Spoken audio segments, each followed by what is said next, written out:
नमस्कार श्रोते हो.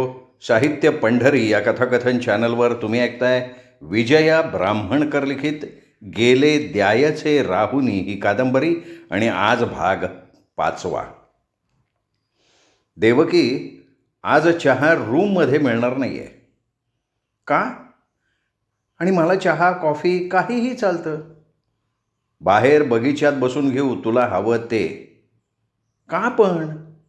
अगं बघ तरी, बाहेर चहाची चव कशी वेगळी आणि मस्त लागते ती.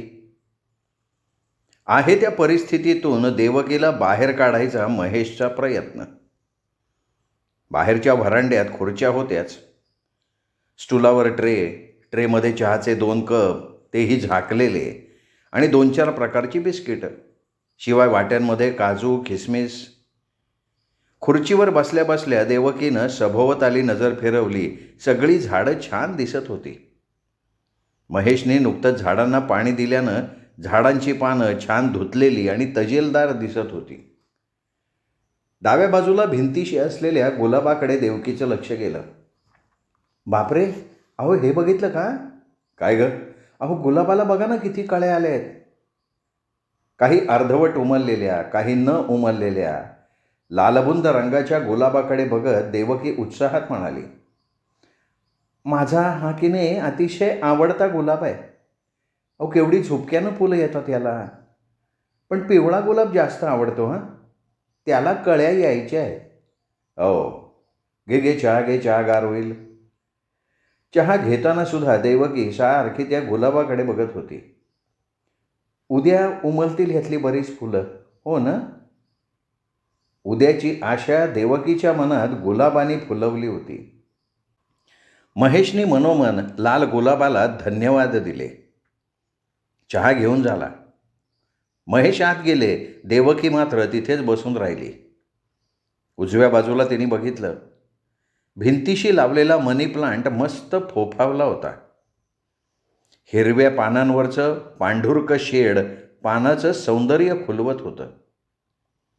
बसल्या ठिकाणाहून पाना फुलांनी बहरलेलं झाडांचं सौंदर्य ती अनिमिष नेत्रांनी न्याहाळत राहिली. मग तिने ताजं वर्तमानपत्र वाचलं. काय ग देवकी, काय चालू आहे? बाजूची वीणा फाटकातून म्हणाली. अगं वर्तमानपत्र वाचती आहे. डोक्यावरचं कापड नीट करत देवकी म्हणाली, तब्येत बरी आहे का? हो, बरीच म्हणायची. किमोची सायकल झाली का गं कंप्लीट? एक राहिली आहे. ठीक आहे, चलते. येईन हो सावकाश, ये. वर्तमानपत्रातल्या एका बातमीवर तिची नजर स्थिरावली. गुटखा पान सुपारी खाल्ल्यानं कॅन्सर होतो. मी तर यातलं काहीच खाल्लं नाही. मग मला कसा झाला कॅन्सर? स्वतःहून स्वतःच्या आजारपणातून काही काळ बाहेर पडलेलं मन पुन्हा त्यात घुसलं. ती मग बराच वेळ डोळे मिटून बसून राहिली. मन लपाछपी खेळत राहिलं. डोळे उघडले. गुलाबकळ्या तिला खुणावत होत्या. देवकी उठली. वॉकरच्या साह्यानं गुलाबाजवळ गेली. कळ्यांवरनं हळूवार हात फिरवला. 8-10 दिवसांपूर्वी झाडाला कळा नव्हत्या. आत्ता आल्या या कळ्या. 8 दिवसांनी पुन्हा नसतील. उमलणं पुन्हा मिटणं हा नियतीचा नियमच आहे का? आता रोज सकाळचा चहा व्हरांड्यात व्हायला लागला. फुलांचं उमलणं बघणं हा देवकीचा छंद होऊन गेला. पिवळ्या गुलाबाच्या पानांमधनं छोट्या छोट्या कळ्या डोकावत होत्या. हा पिवळा गुलाबसुद्धा मस्त आहे, अगदी हळदीसारखा, शिवाय टप्पोरा. हॅलो, हां बाबा, मी मिथून बोलतोय. हां, बोल बोल. लेकाचा आवाज ऐकून आनंदाने महेश म्हणाले, कसे आहात? मी ठीक. आई काय म्हणते? ठीकच आहे. मी यायचं म्हणतोय पण काही जमत नाही आहे हो. नवीन कंपनी जॉईन केली आहे ना, सुट्ट्यांचा प्रॉब्लेम. हां, खरं आहे तुझं. बरं, तुम्ही सगळे कसे आहात? तब्येती वगैरे? मानसी कशी आहे? सध्या तिने सुट्ट्या घेतल्या आहेत. तब्येत थोडी बरी नाही आहे. तुम्ही आजोबा होणार आहात बाबा. अरे वा, अरे वा, गुड न्यूज, गुड न्यूज. अभिनंदन दोघांचं. पण मला एवढ्यात मूल नको होतं. का रे? हो, ही काही एवढी जबाबदारीने वागत नाही. तिला नकोच असते कुठलीही जबाबदारी. हे बघ, इतर जबाबदाऱ्यांचं मला माहिती नाही, पण ही गोड जबाबदारी आहे. ही गोड जबाबदारी ती नक्की नीट पार पाडेल. हो. दे ना, मानसीला दे ना फोन. ती झोपली आहे. बरं, आईच्या तब्येतीकडे लक्ष द्या. हो रे, आईला द्या ना. देवकी, मिथुनचा फोन आहे. तू आजी होणार आहेस. खरं? आनंदानं निथळणारा देवकीचा शब्द मग ती आपल्या लाडक्या लेकाशी कितीतरी वेळ बोलत राहिली. देवकीच्या आणि महेशच्या एक लक्षात आलं की ते दोघं एकाच वेळी कधी बोलत नाहीत. मानसीचा फोन येतो अधूनमधून, पण ती एकटीच बोलते. त्यावेळेला मिथून आसपास नसतो का तिच्या? का तो आसपास नाही आहे हे बघून ती फोन करते? दोघांचा संसार नीट सुरू असेल ना? का काही प्रॉब्लेम आहे? देवकीचा जीव धडकला आतल्या आत. समोरच्या देव्हाऱ्याकडे तिचं लक्ष गेलं आणि सांभाळ रे बाबा सगळं, पोरांना सद्बुद्धी दे. कृष्णाच्या मूर्तीकडे बघत देवकी ओठातल्या ओठात पुटपुटली. देवकी एखाद्या दिवशी अगदी मोकळं बोलायची, एखाद्या दिवशी घुम्म. महेश बोलतं करण्याचा प्रयत्न करायचे, पण ती दाद द्यायची नाही. आज सकाळपासूनच तिचं बिनसलेलं. डोक्याला स्कार्फ बांधून वरांड्यात वर्तमानपत्र वाचत बसलेली. समोर चहाच्या कब्बशा तशाच ठेवलेल्या आणि ट्रेमध्ये बिस्किटाचे पुडेसुद्धा. महेश झाडांना पाणी देत होते. गुलाबाच्या कळ्या आता फुलल्या होत्या. झाडांवर फुलं हसत होती. हिच्या मनात येत होतं, मला बरं असतं तर ह्या कब्बशा इथे अशा वाळत पडल्या नसत्या. ह्यांचं काम म्हणजे जेव्हाचं तेव्हा कधी करणारच नाहीत. आधी ह्या कब्बशा बिस्किटांचे पुडे आत नाही का नेऊन ठेवायचे, पण नाही, बसले झाडांना पाणी देत. आता तासाभराची फुरसत. मग कपावर असलेले चहा कॉफीचे डाग काही निघत नाहीत. देवकी मनातल्या मनात सरफडत होती. आज महेश बाहेर गेले, 1 तासात परतले सुद्धा. त्यांनी येताना हार्मोनियम आणली होती. देवू, ए देवू. देवकीने फक्त महेशकडे बघितलं, डोळ्यात प्रश्नचिन्ह. का गं, काय झालंय? बरं वाटत नाही का? ठीक आहे. चल चल चल उठ, मी गंमत आणली आहे तुझ्यासाठी. माझ्यासाठी? आणि गंमत? अहो, माझीच गंमत झाली आहे. अगं चल तर. इकडे आणा ना. या वॉकरमुळे हात दुखतात, पायसुद्धा दुखतो. ते अशक्तपणामुळे. जेवणसुद्धा नीट करत नाहीस ना? आणि खाल्ल्याशिवाय अशक्तपणा जाईल कसा? सगळंच अशक्त झालं आहे हो. हे केविलवाणं जगणं म्हणजे काय जगणं आहे का? असं बोलावं असं देवकीच्या मनात आलं, पण उत्साहानं बोलत असलेल्या महेशकडे बघून तिला त्याची कीव आली. हे सगळं तो आपल्यासाठी करतोय हे ती जाणून होती. मग ती उठून बसली. थांब, मग मी आणतो इकडे. नाही नको, मी येते तिकडे. नाही अगं, असू दे, तुला त्रास होतो ना? नाही, त्रास असं नाही हो, पण खरं सांगू का, रूमच्या बाहेर पडलं ना की तेवढं बरं वाटतं. ही रूम, ह्या खिडक्या, तो औषधांचा वास आणि ह्या भिंती, उबग आल्यासारखा वाटतो सगळ्याचा. ही कॉट, ही चादर, हे पांघरूण, नको नकोसं वाटतं हो सगळं. वॉकर घेऊन महेश बरोबर ती बाहेर आली. आपलं थकलेपण न दाखवता उत्साहात म्हणाली, अहो दाखवा ना काय आणलंय ते. अगं तू बैस आधी. देवकीला सोफ्यावर बसवत महेश म्हणाले. मग त्यांनी समोरच्या बॅगची झीप उघडली, त्यातून हार्मोनियम काढली. अरे वा, हार्मोनियम. Yes madam. अहो, पण मी हार्मोनियम वाजवणं विसरलेच. अगं वाजवून बघ, येईल वाजवता. पूर्वी वाजवायचीस ना? त्याला झाला जमाना. मी लग्नापूर्वी शाळेत नोकरी करायचे तेव्हा वाजवायची. अहो, मुलं प्रार्थना माझ्या पेटीवर म्हणायची. मग आता आपल्याला काही उद्योग नाही आहे ना? आता एवढी कामं करताय तरी उद्योग नाही म्हणताय? अगं एवढं काय आहे त्याच्यात? बरं, पण तू मला पेटी शिकवायची. मला यायची बोंब. मी काय शिकवणार तुम्हाला? अगं बोटं तर फिरवून बघ. असं म्हणून महेशने देवकीसमोर स्टूल ठेवला, त्याच्यावर पेटी ठेवली आणि म्हणाले, बघ बघ बघ, वाजव बरं. अहो अहो थोडं कुंकवाचं बोट लावा ना पेटीला. अगं बघ ना ती कोयरी तुझ्या मागच्या खिडकीतच आहे. अगं बाई हो की. काल मैत्रिणी आल्या होत्या तेव्हा त्यांना लावलं होतं ना हळदी कुंकू. हात मागे करून तिने कोयरी घेतली. पेटीला कुंकवाचं बोट टेकवलं. पेटीवरून हळूवार हात फिरवला. मनात शाळेतल्या अनेक आठवणी दाटून आल्या. त्या आठवणींना तिने क्षणात आवर घातला आणि मग तिची लांबसडक बोटं पेटीशी सलगी करायला लागली. सा रे ग म प ध नि सा. स्वरांनी सगळं घर वेढून टाकलं आणि आता देवकीला नादच लागला.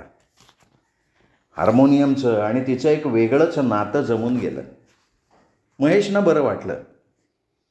नुसतंच अंथरुणावर पडून राहण्यापेक्षा देवकीचं मन कुठेतरी गुंततंय आणि तेच महेशला हवं होतं. आता तिची प्रकृतीही जरा बरी वाटत होती. महेश रोज मूग, मटकी, चवळी काहीतरी भिजत घालायचे. रोजच्या जेवणात मोड आलेली कडधान्य असावीत हा त्यांचा कटाक्ष. याशिवाय निरनिराळी सूप पण ते करत असत. महेशनी स्वतःला घराशी पक्क बांधून घेतलं. मनात ध्यास एकच होता त्यांच्या, कॅन्सरच्या चिखलात फसलेल्या देवकीला कसंही करून बाहेर काढायचं. डोक्याला स्कार्फ बांधून देवकी व्हरांड्यात बसली होती, गुलाब न्याहाळत. काही गुलाब फुलले होते, काही अर्धवट कळ्या फुलण्यासाठी उत्सुक होत्या, काही कळ्या मुग्ध होत्या. शिवाय लालसर रंगाची कोवळी पालवी गुलाबाला फुटलेली. म्हणजे वरचे फुललेले गुलाब गळणार तेव्हा या लालसर कोंभाच्या गर्भात असलेल्या कळ्या उमलायला येतील. फुललेले लाल पिवळे गुलाब पाहून देवकीचा जीव धसकलाच. म्हणजे हे असं कसं चक्र? कुणासाठी तरी कुणाला तरी जागा रिकामी करून द्यावीच लागते का? देवकीने डोळे मिटले. ती कृष्णाचं नामस्मरण करायला लागली. कृष्ण तिच्या आवडीचा देव. तिची आई नेहमी म्हणायची, मरताना कृष्णाचं नाव घ्यावं, तसं केल्यानं जन्म मरणाची येरझार चुकते. मरणाचे विषय तिच्या मनात धुमाकूळ घालायला लागले. श्वास लागल्यासारखा झाला. डोळे उघडले की फुललेले गुलाब दिसत होते आणि डोळे मिटले की मृत्यू. फाटक वाजलं. वर्तमानपत्र वाचता वाचता महेशने फाटकाकडे बघितलं आणि डोळे उघडून देवकीचे वडील फाटक उघडून आत येत होते. देवकी वडिलांकडे बघत होती. थकल्यासारखे दिसत होते. खांदे झुकल्यासारखे वाटत होते. महेश पटकन उठले. समोर होऊन त्यांच्या हातातल्या पिशव्या घेतल्या आणि म्हणाले, या ना या. तिथल्याच एका खुर्चीवर ते बसले. बाबा पाय धुवा ना. हो. आज जाऊन ते हातपाय धुवून आले. खांद्यावरच्या शेल्याला हाततोंड पुसलं. कशी आहे ग तब्येत? सगळं समोर दिसत असूनही वडील देवकीला म्हणाले, तब्येत एकदम छान आहे. हे एवढं एकच वाक्य बोलताना आणि आपलेपणाच्या प्रश्नाला उत्तर देताना देवकीला भरून आलं. जरा वेळ शांतता पसरली. महेशनी तो ताण ओळखला. बाबा कसे आलात तुम्ही? म्हणजे फोन केला असता तर मी घ्यायला आलो असतो ना. अहो सकाळच्या बसने निघालो. ऑटो केला. इथे चौकात तर थांबली ती ऑटो. आणि पिशव्यांमध्ये काय आणलं एवढं? तीळ आहेत, उडीद, मूग, थोडा भाजीपाला. कशाला त्रास घेतला तुम्ही बाबा? आणि हे तीळ, उडीद, मूग काय करायचं त्याचं? अहो संक्रांत आहे समोर. बाबा हो कोण करणार ते तिळगुळ? देवकी म्हणाली, बाबांना काय बोलावं तेच कळेना. मी करीन ना, मी करीन, महेश म्हणाला. हो, आणि खाणार कोण? ते तीळ गरम म्हणून मला चालत नाहीत. तुम्हाला ते आवडत नाही. हळदी कुंकू आपण करणार नाही.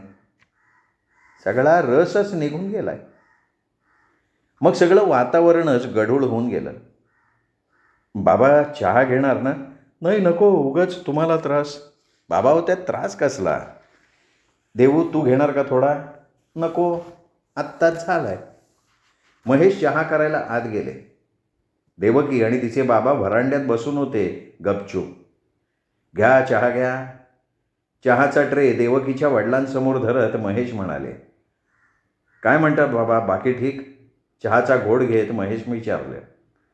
ठीक आहे. रिकामे कब्बशा घेऊन महेश आत गेले. स्वयंपाकाची बाई सुशीलाबाई आली. त्यांनीच तिला काय काय करायचं ते सांगितलं. वांगी कापून ठेवा, भाजी मी करीन बरं का. ठीक आहे, असं म्हणून तिने इतर स्वयंपाक केला. वांगी कापून ठेवली, मसाला तयार करून ठेवला, कोशिंबीर तयार करून ठेवली आणि सगळी झाकपाक करून ती निघून गेली. बाबा कसे आहात? मी ठीक आहे, पण वाटत नाही. आणि घरी सगळे उत्तम आहेत, पण मलाच तिथे उपऱ्यासारखं वाटतं. बाबा हो, तुमच्याच घरी तुम्हाला उपऱ्यासारखं का वाटावं? माहीत नाही. दादा वहिनी नीट वागतात ना? बाबा यावर चूप होते. त्यांचं ते गप्प राहणं देवकीला अस्वस्थ करून गेलं. देवकी, आंघोळ करून घेशील का? पाणी काढलंय. हो म्हणून देवकी वॉकर घेऊन आत आली. किचनमध्ये डोकावली. भाजीचा खमंग वास येत होता. भाजी झाली? कुणी केली? बाईंनी? नाही ग, मीच केली. मी केली असती की भाजी. अगं बघ तर कशी मस्त झाली आहे. काकडी सोलता सोलता महेश म्हणाले. देवकीचं मन खट्टू झालं. साधी भाजी, ती सुद्धा काय करायची हे महेशने आपल्याला विचारलं नाही. सगळं स्वतः करून मोकळे. आधीच बाबांशी बोलताना उचकटलेलं मन आणखीनच उचकटून गेलं. निगुतीनं तयार केलेला चिमणीचा खोपा कोणीतरी उचकटून टाकावा ना, तसं. खरं तर किचन माझा प्रांत, पण हल्ली ते सुटलंय माझ्या हातून. साऱ्यांच्या दृष्टीने मी नगण्य. हळूहळू मी डिलीट होतीये का घरातनं? का मनातूनच? आणि कोणाच्या? महेशच्या? जाऊ देत ग, तसंही सगळं महेशच बघतात ना. मग केली त्यांनी त्यांच्या मनानं भाजी, तर बिघडलं कुठे? उलट सुलट चक्रीवादळ तिच्या मनात सुरू होतं. बाथरूममध्ये महेशने तिचे कपडे आणून रॉडवर ठेवले होते. किती करतो हा माणूस माझ्यासाठी. यांच्या बाबतीत असं काही घडलं असतं तर मी करू शकले असते का असं सगळं?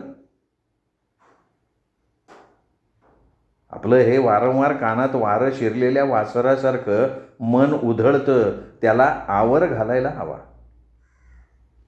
भाजी छान झाली आहे बरं का. जेवताना बाबा म्हणाले. देवकी, भाजी कशी झाली आहे? हो, चांगली आहे. ती मनापासूनच चांगली म्हणत नाही आहे हे महेशने ओळखलं. का गं, बरं नाही वाटत आहे का? आता इथे बरं वाटण्याचा काय संबंध आहे? आणि मला बरं न वाटण्यासारखं काय आहे? पुन्हा वातावरण गढूळलं. महेश गप्प राहिले. आपण असं बोलायला नको. अशानं वातावरण बिघडतं हे तिला माहिती होतं. पण तरीही आपण असे का वागतो? लहान लहान गोष्टी मनाला का लावून घेतो हे तिला कळत नव्हतं. संध्याकाळी देवकीचे वडील गावी परतले, पण देवकी अस्वस्थ व्हायची ती झालीच. आपले वडील सुखात नाहीत. काहीतरी प्रॉब्लेम आहे हे तिने ओळखलं. मग ती पुढचे काही दिवस आपल्याच कोशात. सारखं वाटायचं तिला, दुःख अशी का येतात? वळवाच्या पावसासारखी अचानक.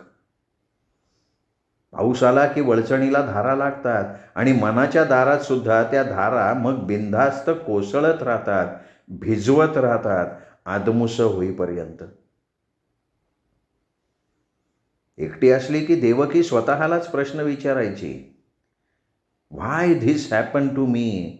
मलाच का? आणि ती स्वतःची समजूत घालायची. Don't worry, tomorrow is yours. देवावर विश्वास ठेव. देव, खरंच देव आहे का या जगात?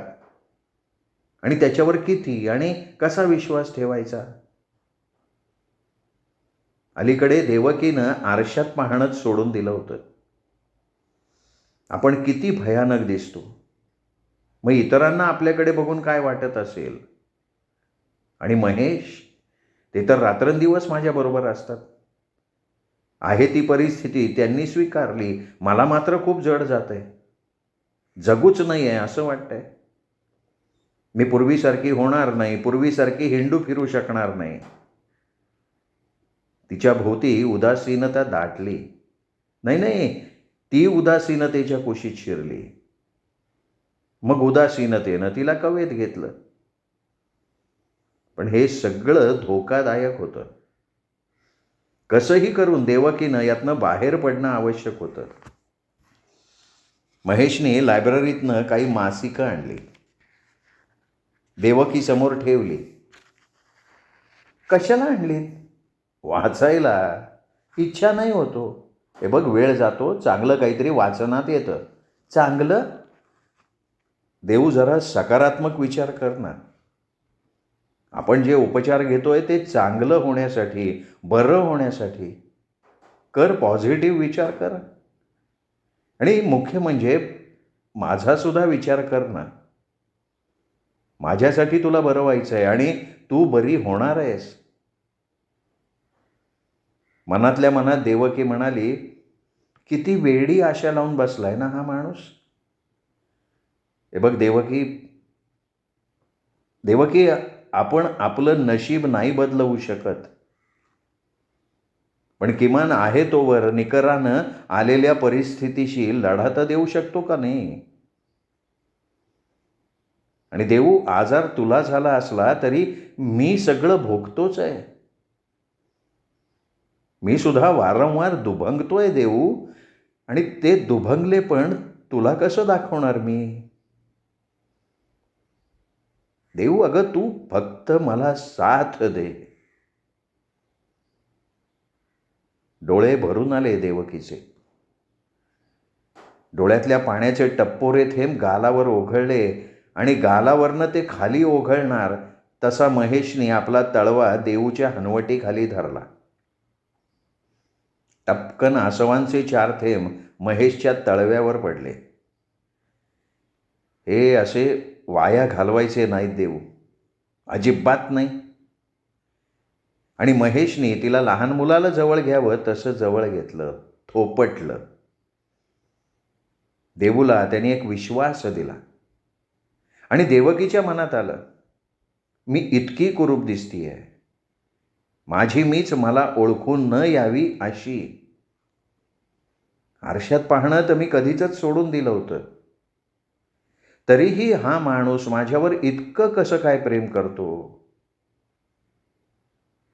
आणि तिच्या मनातलं जाणल्यासारखं महेश म्हणाले, हे बघ देऊ, मी तुझ्यावर प्रेम केलंय, तुझ्या मनावर प्रेम केलंय आणि मी करत राहणार. अगं तुझ्या जागी मी असतो ना तर तू सुद्धा देऊ. देवकीला हुंदकाच दाटून आला. महेशलाही भरवून आलं होतं. कितीही आसवांना बांध घालायचा प्रयत्न केला तरी शेवटी पापण्यांनी दगा दिला. ओघळलीच आसव गालावर. पण महेशने ती मनगटानं पुसून काढली, देवकीला दिसू नयेत म्हणून. ते तिथून बाजूला झाले. खिडकीतनं बाहेर पाहायला लागले. एक नीरव निशब्द शांतता सगळीकडे भरून राहिली.